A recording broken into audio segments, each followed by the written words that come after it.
అందరికీ నమస్కారం. Visakhapatnam drug container వ్యవహారం ఎంత పెద్ద సంచలనం సృష్టించిందో మనందరికీ తెలుసు. గత 4-5 రోజులుగా ఇంకా అనేక రకాలైనటువంటి వాస్తవాలు బయటపడుతూనే ఉన్నాయి.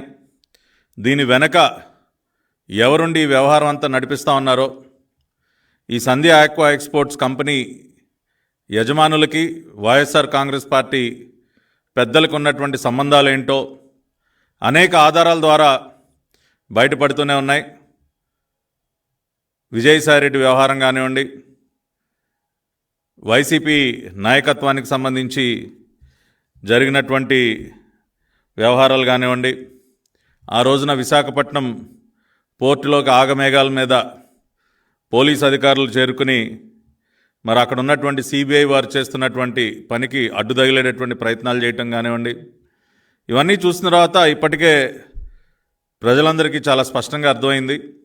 గత 5 సంవత్సరాల కాలంగా రాష్ట్రాన్ని గంజాయికి, డ్రగ్స్కి ఏ రకంగా ఒక పెద్ద అడ్డాగా మార్చాడో ఈ రాష్ట్ర ముఖ్యమంత్రి జగన్ రెడ్డి, ఎంతమంది ప్రాణాలని బలిగొంటా ఉన్నాడో. విశాఖపట్నం పోలీస్ కమిషనరే మొన్న స్వయంగా మీడియా సమావేశంలో మాట్లాడుతూ ఉన్నాడు. ఆయన విశాఖపట్నం గంజాయి రవాణాకు ఒక ట్రాన్సిట్ పాయింట్ కింద మారిపోయిందని చెప్పి ఆయన ప్రెస్ మీట్లో స్వయంగా మాట్లాడుతూ ఉన్నాడు. ఎంత సిగ్గుచేటండి! ఇవాళ విశాఖపట్నం మాదక ద్రవ్యాల రవాణాకి ఒక ట్రాన్సిట్ పాయింటా? ఎటువంటి నగరాన్ని ఏ రకంగా మార్చేశారండి! గతంలో పెట్టుబడులకి ఒక స్వర్గధామంగా ఉండేది విశాఖపట్నం, ఒక హాట్ డెస్టినేషన్గా ఉండేది. ఐటీ కంపెనీస్ కానివ్వండి, అనేక రకాలైనటువంటి సెక్టార్స్, ఫార్మా కానివ్వండి, ఇటువంటి వాటన్నిటికీ it use to be one of the best investment destinations. అటువంటిది ఇవాళ మాదక ద్రవ్యాల రవాణాకు ఒక ట్రాన్సిట్ పాయింటా? ఆ విషయాన్ని పోలీస్ అధికారులు నిస్సిగ్గుగా మీడియాతో మాట్లాడుతూ అంటారా? So shameful on this government. ఒక ప్రాంతాన్ని మొత్తం కూడా నాశనం చేశారు. ఇవాళ ఈ అంశానికి సంబంధించి ఇంకా లోతుగా పరిశీలిస్తూ ఉంటే ఇంకా అనేక విస్తుపోయేటటువంటి నిజాలు బయటపడుతున్నాయి. అటువంటి ఒక అంశాన్ని ఇవాళ మరి ఈ మీడియా సమావేశం ద్వారా మీ దృష్టికి తీసుకురావడానికి ఈ సమావేశాన్ని ఏర్పాటు చేయడం జరిగింది.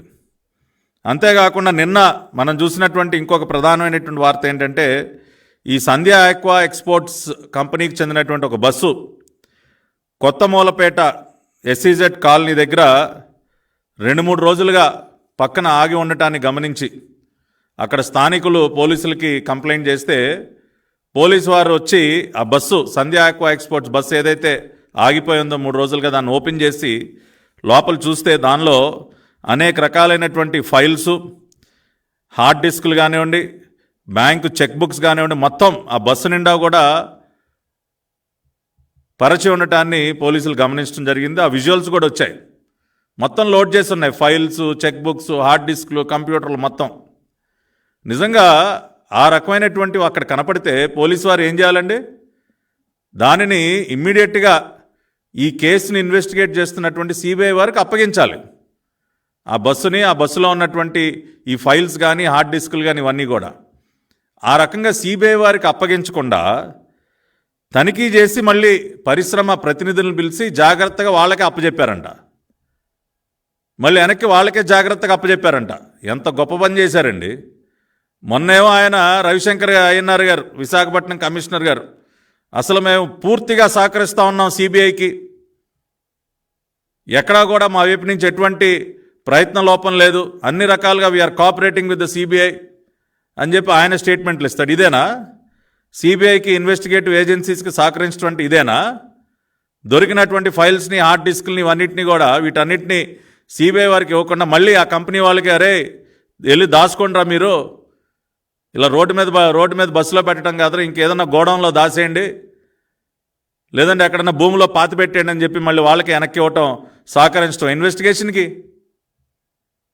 ఎవరైనా సామాన్యులు ఎవరైనా ఒక్కసారి ఆలోచించండి. ఇంత పెద్ద ఇష్యూ, 25,000 కిలోల డ్రై ఈస్ట్లో మత్తు పదార్థాలు కలపబడి ఉన్నాయి, పెద్ద ఎత్తున డ్రగ్స్ని దిగుమతి చేశారు బ్రెజిల్లో ఉన్నటువంటి శాంటోస్ పోర్ట్ నుంచి అని చెప్పి ఇంత పెద్ద వ్యవహారం బయటపడిన తర్వాత, సిబిఐ నివేదిక ఇచ్చిన తర్వాత, అసలు ఆ కంపెనీ వాళ్ళకైనా బస్సు నిండా ఫైల్స్ని, కంప్యూటర్లు, హార్డ్ డిస్క్లు, చెక్ బుక్లు బస్సులో పెట్టి బయటికి పంపించాల్సిన అవసరం ఏముందండి? ఇప్పుడు కంపెనీలో తనిఖీలు జరుగుతున్నాయని చెప్పి మనం వార్తలు వింటూ ఉన్నాయి. సిబిఐ వాళ్ళు తనిఖీలు చేయడానికి వెళ్ళారు. అంటే సిబిఐ వాళ్ళు వస్తున్నారని తెలిసి ముందుగానే ఆ కంపెనీలో ఉన్నటువంటి ఫైల్స్, హార్డ్ డిస్క్లు, చెక్ బుక్లు, మొత్తం బ్యాంకు డాక్యుమెంట్స్ అన్నీ కూడా ఒక బస్సులో లోడ్ చేసి దాన్ని బయటికి పంపించేశారు. సిబిఐ వాళ్ళకి దొరకకుండా. ఇది కామన్ మ్యాన్కి కూడా అర్థమవుతుంది కదా. ఆ మాత్రం ఏపీ పోలీసులకు అర్థం కాదా? ఎందుకు అర్థమవుతుందిలేండి. ఇవాళ పూర్తిగా ఈ వ్యవహారాన్ని కప్పిపుచ్చడానికి అహర్నిశలు శ్రమిస్తున్నటువంటి పోలీసులు ఏదో ఒక రకంగా ఈ డ్రగ్స్ వ్యవహారాన్ని, ఎందుకంటే వైసీపీ పెద్దల లింకులు బయటపడ్డాయి కదా.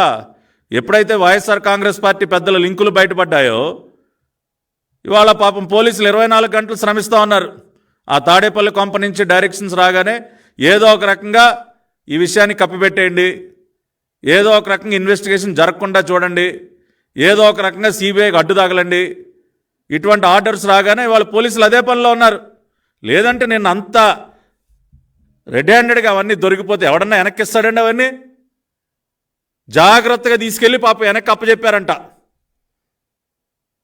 భద్రంగా పాపం కంపెనీ ప్రతినిధులకి అప్పచెప్పేశారంట. ఓరు ఏంట్రా బాబు, మర్చిపోయారా మీరు బస్సులో పెట్టి ఇక్కడ వెళ్ళి జాగ్రత్తగా దాచుకోండి, సిబిఐ వారికి దొరికితే ఏమన్నా ఉందా, కొంపలు మునిగిపోతాయి, ఇంత అజాగ్రత్త ఏంట్రా బాబు మీకు, పోనీ బస్సులో పెట్టి బయటికి పంపిస్తే గోడౌన్లోనే ఎక్కడన్నా దాచిపెట్టాలి కానీ బస్సుని ఇట్లా రోడ్డు పక్కన వదిలేశారేంట్రా అని పాపం జాగ్రత్తలు చెప్పి కంపెనీ వాళ్ళకి ఎట్లా దాయాలో కూడా పాపం వీళ్ళే నేర్పించుంటారు. ఎక్కడ దాయాలో, ఎలా దాయాలో, సిబిఐ కనపడకుండా ఏ రకంగా జాగ్రత్త పడాలో పాపం ఆ ట్రైనింగ్ కూడా ఇచ్చి పంపించుంటారు. ఎంత సిగ్గుచేటండి. ఒక పక్కన ఈ వ్యవహారం ఇలా నడుస్తూ ఉంటే మొన్న సంధ్యా ఆక్వా వాళ్ళు, ఇది జాగ్రత్తగా ప్రజలందరూ కూడా గమనించాలండి. సంధ్యా ఆక్వా వాళ్ళు, ఆక్వా ఎక్స్పోర్ట్స్ వాళ్ళు మొన్న ఒక ప్రెస్ రిలీజ్ 22/3/2024 ఒక ప్రెస్ రిలీజ్ ఇచ్చారండి. ఆ ప్రెస్ రిలీజ్లో ఏమన్నారంటే,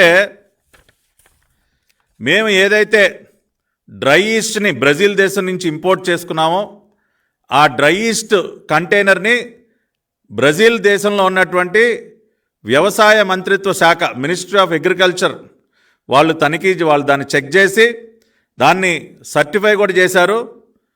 జనవరి 17, 2024 ministry of Agriculture, Livestock and Food supply వాళ్ళు దీన్ని పరిశీలించి, కంటైనర్లో స్టాక్ పరిశీలించి మాకు సర్టిఫికెట్ కూడా ఇచ్చారని మెన్షన్ చేశారు. The product consignment from ICC Brazil had been duly certified for its contents. దానిలో ఉన్న పదార్థాలు అన్నింటినీ కూడా చెక్ చేసి సర్టిఫై చేశారంట. The product consignment from ICC Brazil had been duly certified for its contents by Ministry of Agriculture, Livestock and Food Supply, Federal Republic of Brazil, vide their certificate dated 17/1/2024. Date జాగ్రత్త గుర్తుపెట్టుకోండి. జనవరి 17, 2024 Brazil దేశంలో ఉన్నటువంటి వ్యవసాయ మంత్రిత్వ శాఖ వారు ఈ container ఏదైతే ఉందో SEKU 4375380 ఈ కంటైనర్లో ఉన్నటువంటి పదార్థాలని క్షుణ్ణంగా పరిశీలించి వాటికి చక్కగా సర్టిఫికేట్ ఇచ్చారంట. ఎప్పుడండి? జనవరి 17వ తేదీన.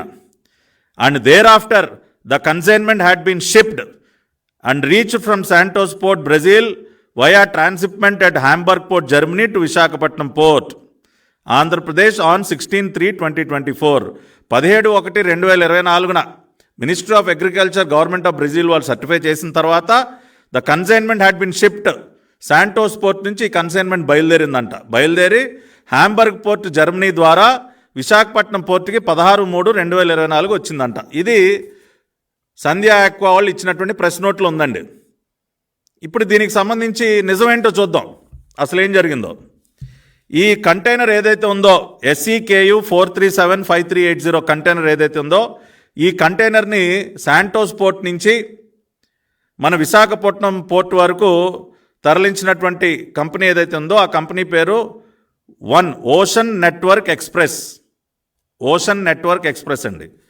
ఇది వారి website, ocean network express ONE. ఆ వెబ్సైట్లోకి వెళ్ళి ఎవరైనా సరే ఈ కంటైనర్ నెంబర్ని SEKU 4375380 కంటైనర్ నెంబర్ కొడితే ఆ కంటైనర్ ఏ టైంకి శాంటోస్ పోర్ట్ నుంచి బయలుదేరింది, ఏ టైంకి హ్యాంబర్గ్ జర్మనీ చేరుకుంది, ఏ టైంకి విశాఖపట్నం పోర్ట్కి వచ్చింది, అన్ని మినిట్ టు మినిట్ మీకు డేటా కనపడుతుందండి. ఇది వాళ్ళ వెబ్సైట్లో నుంచి డౌన్లోడ్ చేసినటువంటి డాక్యుమెంట్స్ ఇవన్నీ కూడా. వాళ్ళు ఏం చెప్తున్నారంటే శాంటోస్ పోర్ట్ బ్రెజిల్ నుంచి నావియోస్ డొమినో, ఇది షిప్ పేరండి, నావియోస్ డొమినో అనే షిప్ ద్వారా శాంటోస్ పోర్ట్ బ్రెజిల్ నుంచి ఈ కంటైనర్ ఎప్పుడు బయలుదేరిందండి? 14/1/2024 at 19:35 hours, జనవరి 14, 2024 సాయంత్రం 7:35 శాంటోస్ పోర్ట్ నుంచి బయలుదేరింది. ఎక్కడికి? హాంబర్గ్ పోర్ట్, జర్మనీకి. హాంబర్గ్ పోర్ట్ జర్మనీలో ఈ షిప్ నావియోస్ డొమినో షిప్ చేరిన తర్వాత అక్కడి నుంచి కంటైనర్ని గ్జిన్లియాన్ యున్గాంగ్ అనే షిప్లోకి మార్చి దాన్ని విశాఖపట్నం పంపించడం జరిగింది. ఇప్పుడు మినిట్ టు మినిట్ ఏం జరిగిందో ఒక్కసారి వాళ్ళ వెబ్సైట్లో ఉన్న డేటా ప్రకారం చూసినట్లయితే, ఈ కంటైనర్ని 29/12 డిసెంబర్ 29 ట్రాన్స్టెక్ వరల్డ్ లాజిస్టికా అనేటటువంటి ఒక లాజిస్టిక్ కంపెనీస్ యార్డ్కి పంపించడం జరిగింది. అక్కడి నుంచి ఈ కంటైనర్ లోడ్ అయ్యి 14/1/2024 జనవరి 14, 2024 మళ్ళీ శాంటోస్ పోర్టుకు రావటం జరిగింది. శాంటోస్ పోర్టుకి రాగానే ఈ కంటైనర్ని నావియోస్ డొమినో అనే షిప్లోకి లోడ్ చేయటం జరిగింది. మధ్యాహ్నం 3:30 లోడింగ్ అయిపోయిన తర్వాత అదే రోజు సాయంత్రం 19:35 hours ఏది జనవరి 14 సాయంత్రం 19:35 అంటే 7:35 శాంటోస్ పోర్ట్ నుంచి నావియోస్ డొమినో అనే షిప్ బయలుదేరి హాంబర్గ్ పోర్టుకి ఎప్పుడు రీచ్ అయిందండి? 5వ తేదీ, ఫిబ్రవరి 5వ తేదీన హాంబర్గ్ పోర్టుకి రీచ్ అవ్వటం జరిగింది. అంటే దీని ద్వారా స్పష్టంగా ఏం తెలుస్తోందండి? జనవరి 14 సాయంత్రం 7:35 శాంటోస్ పోర్ట్ నుంచి కంటైనర్ బయలుదేరిపోయింది. కానీ సంధ్యా యాక్ వాళ్ళు ఏం చెప్తా ఉన్నారు? 17వ తేదీన, జనవరి 17వ తేదీన బ్రెజిల్లో ఉన్నటువంటి మినిస్ట్రీ ఆఫ్ అగ్రికల్చర్ వారు ఈ కంటైనర్లో ఉన్నటువంటి పదార్థాలని చెక్ చేసి సర్టిఫికెట్ ఇచ్చారంట. ఆశ్చర్యం ఇట్లా మీకు ఎంత విడ్డూరంగా ఉందండి. జనవరి 14 కంటైనర్ వెళ్ళిపోయింది బ్రెజిల్ నుంచి. కంటైనర్తో షిప్ బయలుదేరిందని చెప్పి ఆ కంటైనర్ని తరలించినటువంటి ఓషన్ నెట్వర్క్ ఎక్స్ప్రెస్ కంపెనీ చెప్తా ఉంది. జనవరి 14 సాయంత్రం 7:35 కంటైనర్ శాంటోస్ పోర్ట్ నుంచి బయలుదేరి వెళ్ళిపోయిందని ఇంత క్లియర్గా ఆ కంపెనీ చెప్తా ఉంటే, పాపం సంధ్యా యాక్ వాళ్ళు ఏం చెప్తా ఉన్నారండి? 17వ తేదీన Brazil government of agriculture, ministry of agriculture వారు 17వ తేదీ సర్టిఫికెట్ ఇచ్చారంట. అంటే కంటైనర్ తీరం దాటి, బ్రెజిల్ తీరం దాటి వెళ్ళిపోయిన తర్వాత ఏం చెక్ చేశారు సార్? వచ్చి ఎలా చెక్ చేస్తారు సార్? ఇవాళ మేము అడుగుతా ఉన్నాం సంధ్యా ఆక్వా ఎక్స్పోర్ట్స్ కంపెనీ వారిని, కోనం వీరభద్ర వారిని, కోనం పూర్ణచంద్ర వారిని, వారిద్దరిని వెనకుండి నడిపిస్తున్నటువంటి విజయసాయిరెడ్డి కానీ, జగన్ రెడ్డి డ్రగ్ మాఫియాని అడుగుతా ఉన్నాం. జగన్ రెడ్డి డ్రగ్ మాఫియాని ప్రశ్నిస్తూ ఉన్నాం. ఇటువంటి తప్పుడు ప్రశ్న నోట్లు ఇప్పిస్తారా? కంటైనర్ జనవరి 14వ తేదీన బ్రెజిల్ తీరం దాటి వెళ్ళిపోయింది. వెళ్ళిపోతే 17వ తేదీన అక్కడ మినిస్ట్రీ ఆఫ్ అగ్రికల్చర్ వారంట కంటైనర్లో ఉన్న పదార్థాలన్నీ చెక్ చేశారంట. ఇవన్నీ స్వచ్ఛమైనటువంటి డ్రగ్ ఈస్టు, పాపం డ్రై ఈస్టు, దీనిలో అసలు ఎటువంటి పదార్థాలు ఏం కలవలేదని వాళ్ళకి సర్టిఫికేట్ ఇచ్చారంట. దీన్ని బట్టి అర్థం చేసుకోండి రాష్ట్ర ప్రజలందరూ. ఇంకా ఇటువంటి పచ్చి అబద్ధాలు చెప్పి ఏ రకంగా ప్రజల్ని నమ్మించేటటువంటి ప్రయత్నం చేస్తూ ఉన్నారో ఒక్కసారి అర్థం చేసుకోండి. రవాణా చేసినటువంటి కంపెనీ ఓషన్ నెట్వర్క్ ఎక్స్ప్రెస్ జనవరి 14వ తేదీన మేము కంటైనర్ని నావియోస్ డొమినో అనే షిప్లో లోడ్ చేసి 14వ తేదీ సాయంత్రం 7:35 అక్కడి నుంచి ఆ షిప్ బయలుదేరిందని చెప్పి వాళ్ళు చెప్తా ఉన్నారు. ఈ ప్రబుద్ధులేమో 17వ తేదీ సర్టిఫికేట్ తీసుకున్నామని చెప్తా ఉన్నారు. కాబట్టి వాస్తవం ఏంటంటే, దీన్ని బట్టి మనకు అర్థమవుతుంది ఏంటంటే, బ్రెజిల్లో ఉన్నటువంటి మినిస్ట్రీ ఆఫ్ అగ్రికల్చర్ వారు దీన్ని చెక్ చేయలేదు. దీనిలో ఉన్నటువంటి పదార్థాలు ఏమీ చెక్ చేయలేదు. ఎటువంటి సర్టిఫికెట్లు ఇచ్చేటటువంటి అవకాశమే లేదు. ఎందుకంటే 14వ తేదీన కంటైనర్ వెళ్ళిపోయింది అక్కడి నుంచి. అయినా కూడా ఎప్పుడైతే ఇక్కడ డ్రగ్స్ వచ్చినటువంటి కంటైనర్లో ఉన్నటువంటి డ్రై ఈస్ట్లో 25,000 కిలోల డ్రై ఈస్ట్లో కొకైన్, హెరాయిన్ వంటి డ్రగ్స్ కలిసి ఉన్నాయని ఎప్పుడైతే సిబిఐ వాళ్ళు కనుగొన్నారో, ఆ వ్యవహారాన్ని కప్పిపుచ్చడానికి మాకేదో మినిస్ట్రీ ఆఫ్ అగ్రికల్చర్ బ్రెజిల్ వాళ్ళు ఏదో సర్టిఫికెట్ ఇచ్చారని చెప్పి ప్రజల్ని నమ్మించేటటువంటి ప్రయత్నం చేస్తూ ఉన్నారు. ఆ రకంగా చేసేటటువంటి ప్రయత్నంలో అడ్డంగా దొరికిపోయింది జగన్ రెడ్డి డ్రగ్ మాఫియా. ఇవాళ తెలుగుదేశం పార్టీ పక్షాన మేము డిమాండ్ చేస్తూ ఉన్నాం, దీనికి జవాబు చెప్పండి.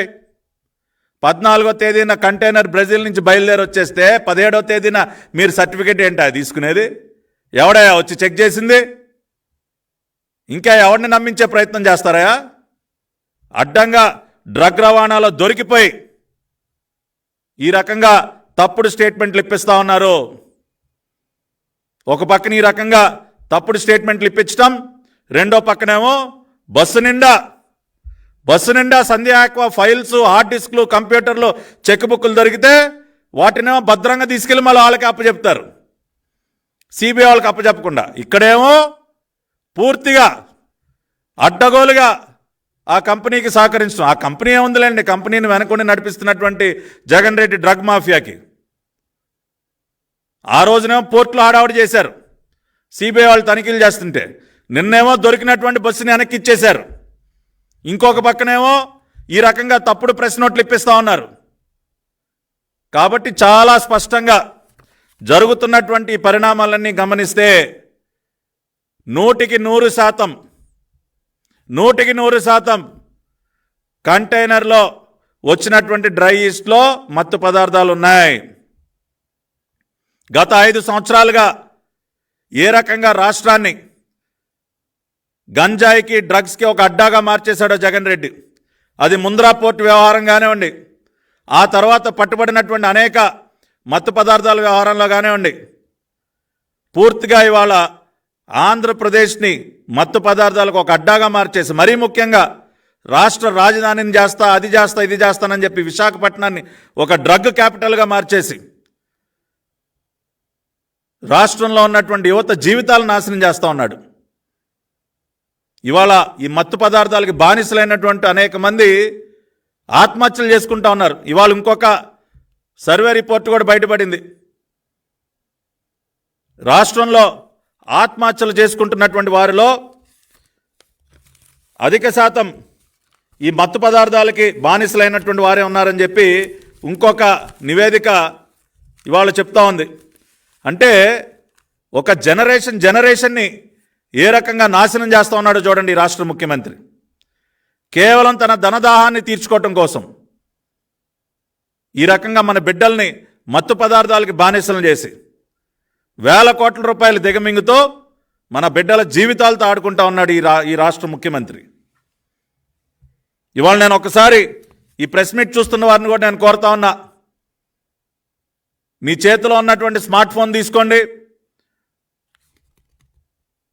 ఓషన్ నెట్వర్క్ ఎక్స్ప్రెస్ వెబ్సైట్లోకి వెళ్ళండి, కంటైనర్ నెంబర్ కొట్టండి. కంటైనర్ నెంబర్ కొడితే మీకే వాస్తవాలు తెలుస్తాయి. ఏ రకంగా ఇంకా ప్రజానీకాన్ని నమ్మించేటటువంటి ప్రయత్నం చేస్తూ ఉన్నారో ఓషన్ నెట్వర్క్ ఎక్స్ప్రెస్ వెబ్సైట్లోకి వెళ్ళి మీరే చెక్ చేయండి, మీరే వాస్తవాలు తెలుసుకోండి. కంటైనర్ ట్రాకింగ్ మొత్తం ఉంది దానిలో. ఏ రోజున ఎన్ని గంటలకి ఎన్ని నిమిషాలకి బయలుదేరింది, ఏ షిప్లో బయలుదేరింది, జర్మనీ ఎప్పుడు రీచ్ అయింది, అక్కడి నుంచి ఎప్పుడు బయలుదేరింది, విశాఖపట్నం ఎప్పుడు వచ్చింది, ప్రతిదీ మినిట్ టు మినిట్ ఉంది. దానిని బట్టే మీరు అర్థం చేసుకోండి. సంధ్య ఆక్వా వాళ్ళు ప్రెస్ నోట్లు ఇంకా ప్రజలు నమ్మించడానికి ఎన్ని అబద్ధాలు చెప్తా ఉన్నారో ఒకసారి మీరే తెలుసుకోండి. కాబట్టి చివరిగా నేను ఒకటే చెప్తా ఉన్నా, వచ్చినటువంటి కంటైనర్లో 100% మత్తు పదార్థాలు ఉన్నాయి. బ్రెజిల్ దేశంలో అక్కడ ఉన్నటువంటి మినిస్ట్రీ ఆఫ్ అగ్రికల్చర్ వారు ఎటువంటి తనిఖీలు కూడా చేసే అవకాశమే లేదు. 14వ తేదీన కంటైనర్ బయలుదేరి అక్కడి నుంచి వచ్చేసింది, వచ్చిన మాట వాస్తవం. కాబట్టి 17వ తేదీన మేమేదో సర్టిఫికేట్ తీసుకున్నాం, అంతా బాగానే ఉందని చెప్పి మినిస్ట్రీ ఆఫ్ అగ్రికల్చర్ వాళ్ళు చెప్పారు అని ఇంకా ప్రజల్ని నమ్మించేటటువంటి ప్రయత్నం ఏదైతే చేస్తూ ఉన్నారో ఇది పచ్చి అబద్ధం అని ప్రజలందరూ కూడా గమనించాల్సిందిగా కోరుకుంటూ, ఈ రకంగా రాష్ట్రాన్ని డ్రగ్స్కి ఒక అడ్డాగా మార్చేసినటువంటి ఈ సైకో సీఎంని ఖచ్చితంగా రేపు మే 13న జరగబోయేటటువంటి ఎన్నికలో ఖచ్చితంగా బుద్ధి చెప్పండి. మన బిడ్డల కోసం, మన బిడ్డల భవిష్యత్తు కోసం, మన బిడ్డల ప్రాణాలని కాపాడుకోవటం కోసం ఇటువంటి డ్రగ్ మాఫియాల్ని రాష్ట్రం నుంచి తరిమేయాలంటే ఖచ్చితంగా ఈ సైకో సీఎం జగన్ రెడ్డికి బుద్ధి చెప్పాల్సిందే. ఆ రకంగా మీరందరూ కూడా మే 13న అటువంటి కార్యక్రమం చాలా గట్టిగా చేస్తారని చెప్పి కూడా విశ్వసిస్తూ మీ అందరి దగ్గర సెలవు తీసుకుంటున్నాను. నమస్కారం.